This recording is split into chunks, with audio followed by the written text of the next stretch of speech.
ได้เสียงคนใช้สกิลผลแสงอย่าบอกนะว่ามีคนมาแย่งฟาร์ม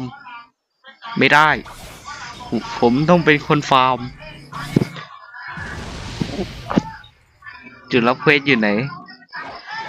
ต้องขึ้นไปใช่ไหมน่าจะใช่แหละวิโยขอไม่ยุ่งแล้วกันนะเจอประสบการณ์มาแล้วโอ้โหอะไรน่ะพลังไฟพลังแสง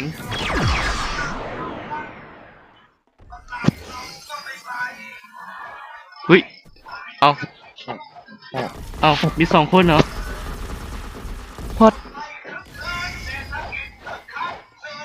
มันตีกันแน่เลย